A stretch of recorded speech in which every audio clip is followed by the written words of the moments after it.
for three. And when he sees one or even two players back there, he feels like he has the advantage.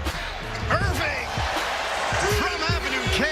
Minnesota had made 8 straight. Irving sizzling. Kyrie Irving makes it look so easy. Irving handles, fade away, got it! Kyrie Irving, the highest scoring game in a Nets debut. I didn't know it was going to happen at this point or this age, but it's here, and I just want to take full advantage of it and just be happy. Hey, what's going on, everybody? Welcome into First Take on a Friday Eve. Kyrie Irving feeling his new digs, dropping 50. How about it? But it still wasn't enough. How we doing, guys? What's up? What's up? How y'all doing? What's going on? All good. Enjoying my time out here. All right, here's what Kyrie had to say No, it's too far away. after the game. Just a Jersey kid playing for his home team. You know, it's nothing like it. This has been brewing since I was in 4th grade. You know, I didn't know it was going to happen at this point or this age, but it's here, and I just want to take full advantage of it and just be happy. What does it mean to you to get 50 in this situation, you know, home debut with the Nets? The job wasn't done, you know, so that 50 just goes into just another few numbers that, you know, it holds value, but not really when you don't get a win. All right, remember, this team went 42-40 last season, lost to Philly in the first round. Max, I'll start with you. Yep. How much better will Kyrie make this Brooklyn squad? Well, they'll be better to watch, but actually I predict they'll have the exact same record. So the answer is not at all. None. No improvement. 42-40, I think, is going to be their record. Now, I have to say about Kyrie Irving, and I've been saying recently, in the last year or so, it's occurred to me, I think he's the most skilled player who ever lived. Like when you're talking about among the talented players, talent being just physically what you can do, and skill being how you hone that and refine it. Kobe Bryant, he reminds me most of Kobe in the NBA right now. Maybe it was Kobe.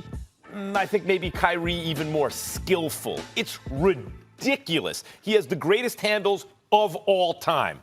He is the best finisher below the rim in the paint of all time. He can shoot the lights out. He can play under pressure. He can do everything you want a basketball player to do. But having those skills and having the wisdom as how to best deploy them are two different things. And Kyrie is a showman, and he's a great player, but I don't think he's the kind of guy who, absent another star, can elevate a team to a playoff powerhouse. You know, when KD gets back, all bets are off. But by himself, Stephen A., the issue is he is, like as Kobe was, the best bad shot maker you want to see. He can do amazing things. And guys like that have a tendency to force that when the going gets rough, because they know they're capable of making those shots, even though they're low percentage plays. So last night, for example, against a Minnesota team that's not a powerhouse, it comes down to the wire in overtime.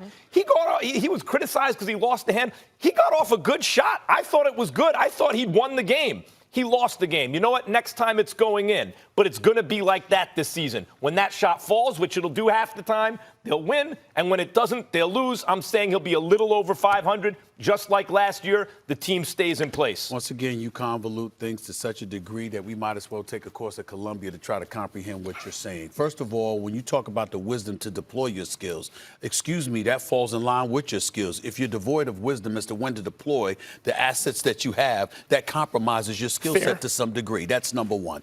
Number two, I'm sorry, Kevin Durant at 6'11" with what he can do. You talk about the most skilled player ever. Kevin Durant's not in that conversation. I think he is. What about Steph Curry?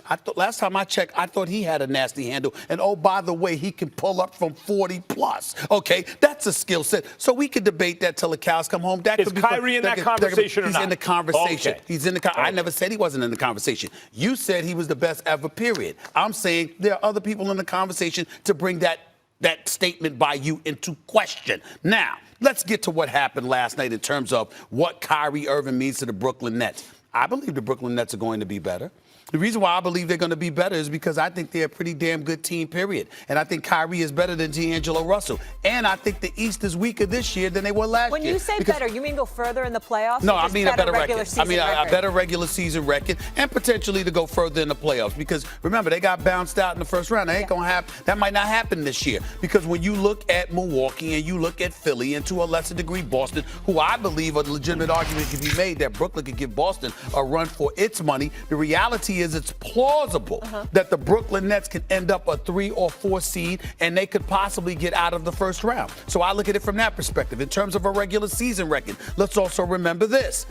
These brothers can play. Joe Harris is a damn good shooter. Reigning three-point shooting champion All-Star Weekend, if I remember correctly. Taurean Prince is not a scrub. Karis LeVert can play. And then you've got Kyrie Irving. And then you got DeAndre Jordan, who's a shot blocker and a rebounder. We can't ignore him. We got Jarrett Allen. He's gotten a little bit bigger. He wants to challenge Joel Embiid. I don't know how he's going to look under those circumstances, but I expect him to be better. Obviously, Atkinson can coach. So when I look at the Brooklyn Nets, my mentality is this. They were a pretty solid team. Now they've added a star. The superstar hopefully will arrive at the end of the season. But even without Kevin Durant, the bottom line is when you look at the Brooklyn Nets, I see them, Max, specifically. They went 42-40 last year, if I remember correctly. I think they can win 45 to 47 games this year and probably end up a top 4 seed, and they go home in the second round. That's where I see it. Listen, that's not much of an argument. A couple games here or there, yeah, if things break their way, but I don't see it. I want to get to what you said about me parsing, definitions and stuff, and you saying, hey, if you don't have the wisdom to deploy your skills to the best effect, that falls under skill. Okay, maybe, but I'm trying to get across. It's a fair point, but I'm trying to get across the feeling you get when you're watching Kyrie. There's something different about him. His whole kind of basket of skills, what he can do. There's so many that are pitched at such a high level, you start to wonder, why hasn't he, absent another superstar, been able to do more? Why is it that the Celtics got worse when he was on it? You could point to the coach and Gordon Hayward's injury and guys taking a step back and all kinds of stuff. Why was it before LeBron got to the Cavs, they weren't any good, and then LeBron gets there and they're great? You can say, well, he was still developing. They didn't have a roster around him.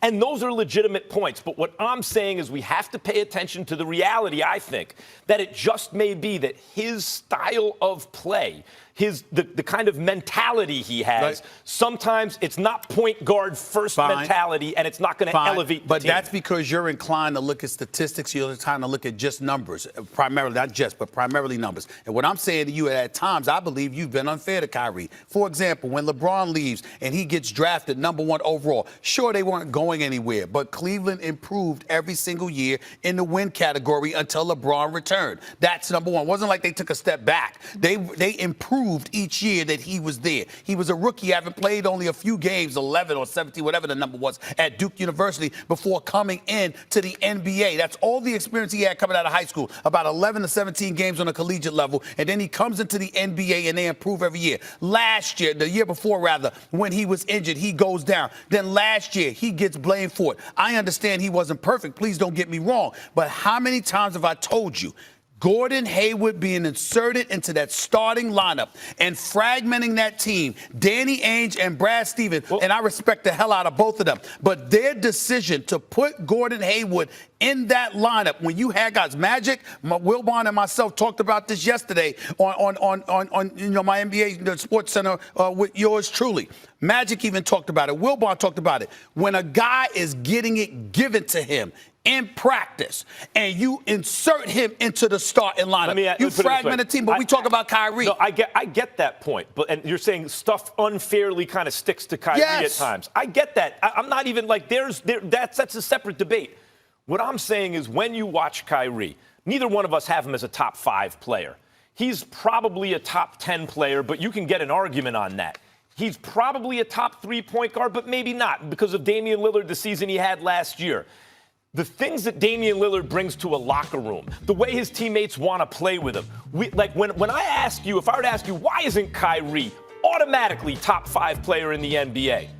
Really, Stephen A., you see the same thing I do. It's what's missing is that thing where he's elevating everyone around him. And that's where you and I disagree because, listen, the only reason why we would consider Steph Curry is because of Steph Curry's marksmanship from long range. Usually when you're an undersized guy, you don't get to be in that conversation. Where does Kyrie rank among point guards? Amongst point guards? Yeah, rank him right now amongst I got to point guards. think about it, Max. I got to Steph, think about it. He's a superstar. Harden. He's a superstar. Above or below Lillard? Because either Lillard or Kyrie is not in the top 3. And for me, even though I think Kyrie as a player, if you're just examining skills, is ahead of Lillard, if I had to pick one for my team, I'm probably going Lillard. So as far as the question, how much better will Kyrie make the Nets this season? Max thinks they'll pretty much be the same. Stephen A., you think they'll win a few more games? Potentially can get into the second round. He's the best show in the NBA. No question. 50 points. That much is true. In a debut with a new team, most ever in league history. A lot more to come on First Take from When LA. he's hot. We are just getting started. That is for sure. Ben Simmons, he looked good, guys, and the Sixers win, but was his performance actually discouraging? We'll get into all that. Plus,